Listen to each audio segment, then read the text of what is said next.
Family party.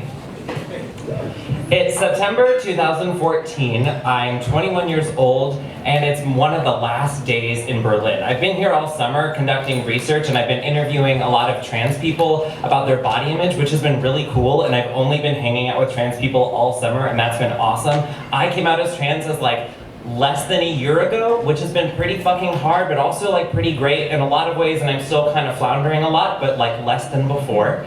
And I haven't had anything romantically going on for a while at this point. It's starting to feel like a long time, but Berlin has been awesome. And I'm staying with my friend Martin, who I've met since I've been there. He was really cute, and I thought that we were gonna be a summer fling thing. He's 39, he's from Madrid, he's this cute trans guy, and then he had a girlfriend, so that didn't really work out, but we became really good friends. And on one of the last nights that I was gonna be in Berlin, which was exciting and sad and all of the things, he asked me if I wanted to go to this party, and I said, sure, that sounds fun. And so we bike out of Neukölln and through Friedrichshain and over the River Seine, and there's that long stretch of clubs where, all along the river and everything, and we pass by those, and we go left down this alley, and then suddenly all the lights and the noise from the club just kind of falls away. And this alley is cast in sepia tones. And there's a chain link fence on the left, so we block our bikes there, and then we turn to the right, where there's this enormous wooden fence. And it's kind of scary, and the slats are pushed really tight together so you can't see through it or anything, and it's way too tall to see over. But we go through the gate, and it's this party, and I don't know anybody there. I just am coming because he's coming. And we get inside, and then as soon as we step inside, I realize that that gate is actually pretty helpful, because once you're inside, the rest of the world kind of just falls away.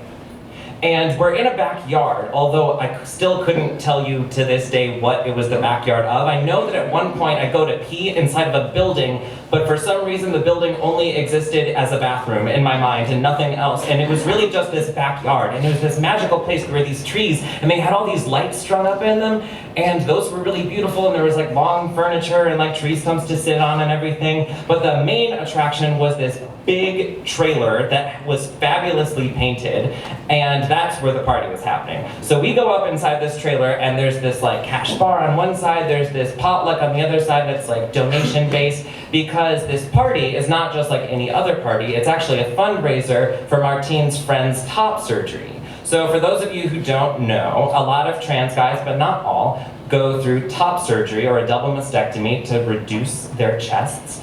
And it costs a lot of money, and insurance often doesn't pay for it, so this guy threw this party, and now we're dancing at it. And so there was this whole burlesque thing going on for a while. There were two co-hosts who were hosting for the whole evening, and they were both dressed in matching dinosaur onesies. And one of them was very cute, and I had my eye on it from the beginning. I was like, that's what's gonna happen at the end of this night. And so the performances eventually end. A lot of them are very risque, and then everybody just starts dancing, and the population of this party is really quite fantastic. And I mean, I've been hanging out with trans people all summer anyway, but this party specifically is filled with people of all different shapes and sizes and colors and gender expressions, and some of them, started at one point in their body, and you can tell that they're going somewhere else, and some people, you don't know where they started or where they're going, but it doesn't really matter.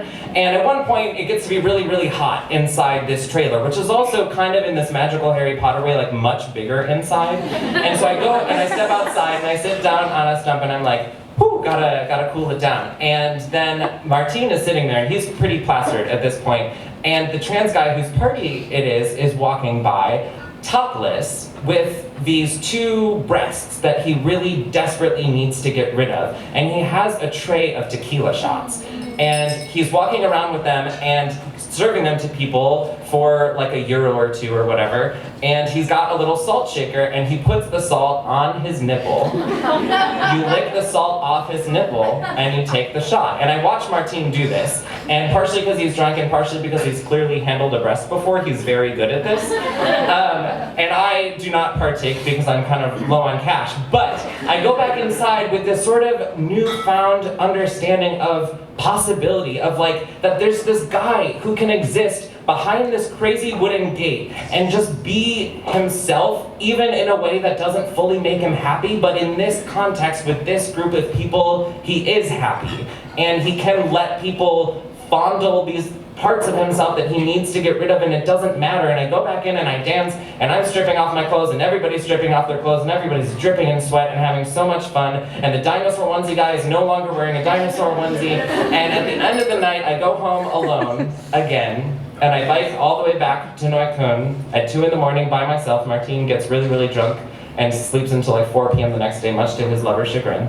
And for the first time in a while, I don't mind that I'm alone, because finally, at the age of 21, and it took me a while to get there, but I had finally attended my first family party.